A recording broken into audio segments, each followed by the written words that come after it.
Hello friends, स्वागत है आपका मेरे यूट्यूब चैनल में। आपने इतना प्यार दिया उसके लिए थैंक्स।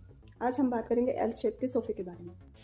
कुछ लोग कहते हैं एल शेप का सोफ़ा नहीं लेना चाहिए, लेकिन अगर मैं अपने बारे में बात करूं तो मैं ये आपको स्पेशली कहना चाहूँगी कि नए ज़माने और नए डिज़ाइन के साथ आपको एल शेप का सोफ़ा ज़रूर लेना चाहिए। इसीलिए मैंने एल शेप का सोफ़ा इस बार अपने घर में मंगवाया। कुछ लोगों ने इसे बहुत बहुत सराहा, बहुत तारीफ़ करी। जिन जिन लोगों ने मतलब मेरी पसंद की, मेरी चॉइस की तारीफ़ की, उन सबको दिल से थैंक्स। लेकिन कुछ लोगों को मेरी चॉइस बिल्कुल भी पसंद नहीं आई, उन्होंने सिर्फ कमियां ही ढूंढी। अब सभी तरह के लोग हैं, कुछ अच्छा कहते हैं, कुछ बुरा कहते हैं। अब अच्छा या बुरा आपको मानना है कि नहीं, ये आपके ऊपर डिपेंड करता है। लेकिन एक बात मैं सबसे ज़रूर कहना चाहती हूँ, जिन जिन को मेरी पसंद नहीं आई, मैं उनको बताना चाहती हूँ। कुछ लोग कहते हैं इसमें हाथ रखने का स्पेस नहीं। आपको हाथ क्यों रखना है ऐसे फैला के? सोफ़े के साइड में जो स्पेस होता है उसमें आपको चाय क्यों रखनी है, या आपको खाना वहाँ रख के क्यों खाना है? जब सोफ़े के साथ टेबल मिल रही है, आप वहाँ रख के खाना खाइए, आप वहाँ रख के चाय पीजिए।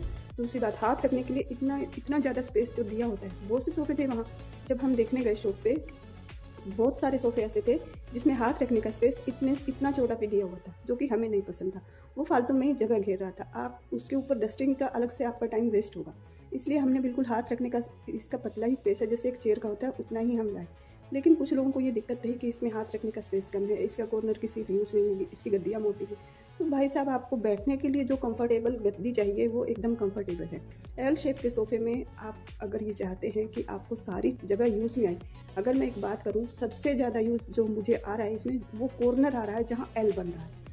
उस जगह पे बैठने के लिए मेरे पति, मेरी बेटी, मेरा बेटा, यहाँ तक कि मैं भी, सबसे पहले जो वहाँ बैठ जाता है वो हिलता भी नहीं है वहाँ से। अगर मैं कहूँ, अगर मेरी बेटी वहाँ बैठी है और पता चलता है कि उसके पापा आ रहे हैं, तो वो फटाक से आएंगे कंबल लेके और वहीं बैठ जाएंगे। बहुत बार ऐसा होता है कि आप पैर ऊपर करके बैठने का मन होता है। अगर आपको सर्दी लग रही है, आप कंबल लेके बैठे हैं, तो आप उसमें भी अपने पैर, अपने आप को कवर करके बहुत अच्छी तरह से बैठ सकते हैं। आप टीवी देख रहे हैं और देखते देखते आपको नींद आ रही है, आपका मन नहीं है उठ कर जाने का, तो आप बहुत आराम से वहाँ उस जगह पे बहुत तसल्ली से कंफर्टेबल सो सकते हैं। आपका बच्चा छोटा है तब भी आप वहाँ बैठा के साथ में बैठ के खाना पीना अपना सब काम निपटा सकते हैं। तो जो लोगों ने आपके दिमाग में भर रखा है उससे बाहर निकलिए और कुछ बातों को आप खुद से प्रैक्टिकल समझिए। मैंने भी ये सुना था कि एल शेप का सोफ़ा अच्छा नहीं होता, उसकी कॉर्नर की सीट किसी काम नहीं आएगी। लेकिन जब मैंने अपने घर में लाया तो मुझे पता चला कि एल शेप के सोफ़े में जहाँ एल बनता है वही सीट सबसे ज़्यादा प्रयोग में आती है। बाकी सोफ़े पे बैठने के लिए कोई नहीं झगड़ता, लेकिन वहाँ बैठने के लिए मेरे घर का हर मेंबर झगड़ता है आपस में कि हाँ, अगर मैं पहले बैठ गया, यहाँ तक कि भागम भाग होती है। तो इन सब भ्रांतियों से बचिए, कुछ बातों को आप प्रैक्टिकल सीखिए, समझिए।